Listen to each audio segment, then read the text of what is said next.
ससूरी को हराने के लिए सास्के के सामने अपना आखिरी ट्रम्प कार्ड निकालना पड़ता है। थर्ड काज़ेकागे की पपेट तबाह होने के बाद ससूरी फैसला करता है कि अब वो खुद बैटलफील्ड में उतरेगा। शुरुआत होते ही वो 100 पपेट टेक्निक एक्टिवेट करता है और देखते ही देखते सैकड़ों पपेट सास्के पर टूट पड़ते हैं। सास्के हैरान होकर सोचता है, क्या मेरे पिछले जन्म का सास्के वाकई इतने खतरनाक दुश्मन को हरा पाया था? बचाव करते हुए वो सुसानु की तलवार से सास्के पर वार करता है, लेकिन सासुरी फायर और वाटर अटैक का कॉम्बिनेशन यूज करके पूरे एरिया को भाप से भर देता है और अपनी पोजीशन छुपा लेता है।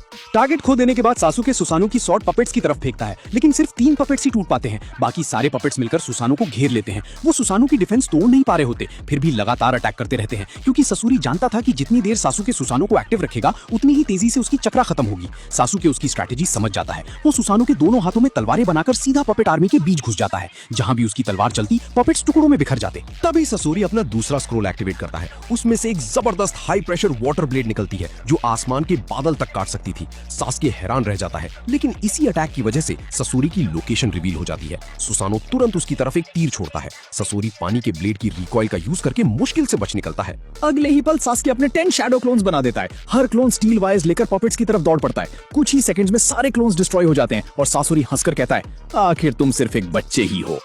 लेकिन तभी सासुके अचानक स्टील वायर्स को जोर से खींच लेता है। पता चलता है कि हर क्लोन ने एक एक पपेट पर वायर बांध दी थी। सारी पपेट आर्मी एक जगह सिमट जाती है और सासुके तुरंत आमाटेरासु चला देता है। काली आग के धमाके में पूरी पपेट आर्मी जलकर खत्म हो जाती है। ये देखकर पहली बार सासुरी के चेहरे पर शॉक साफ दिखाई देता है। लेकिन असली खतरा अभी बाकी था।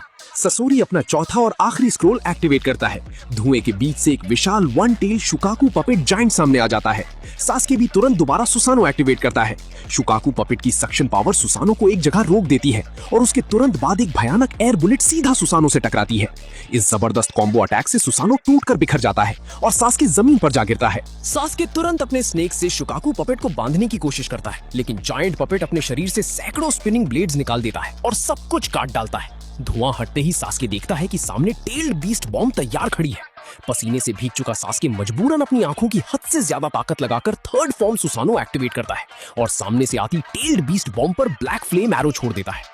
दोनों अटैक्स एक दूसरे को कैंसिल कर देते हैं और दोनों विशाल शक्तियां सीधा टकरा जाती हैं। क्लोज कॉम्बैट में सासुके का पलड़ा भारी पड़ता है, लेकिन शुकाकू पपेट हर अटैक को रेत से रोक देता है। सासुके मान लेता है कि सासुरी की पपेट टेक्निक वाकई दुनिया की सबसे खतरनाक कलाओं में से एक है, क्योंकि उसने लगभग असली शुकाकू की ताकत को दोबारा बना दिया था। तभी आसमान में बिजली गरजने लगती है।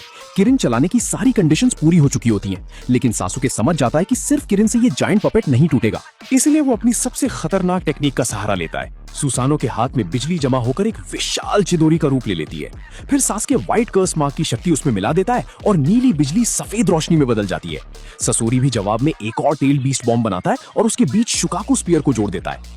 दोनों की फाइनल टेक्निक्स टकराती हैं और इस बार शुकाकू जायंट पूरी तरह तबाह हो जाता है। मौका देखते ही सास्के चिदोरी शार्प स्पीयर से सीधा ससूरी के हार्ट कोर को छेद देता है।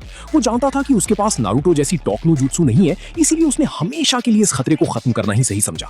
ससूरी बिना किसी पछतावे के अपनी आखिरी सांस लेता है और मरने से पहले चियो ग्रैनी के लिए अपना आखिरी संदेश छोड़कर हमेशा के लिए इस दुनिया से रुखसत हो जाता है।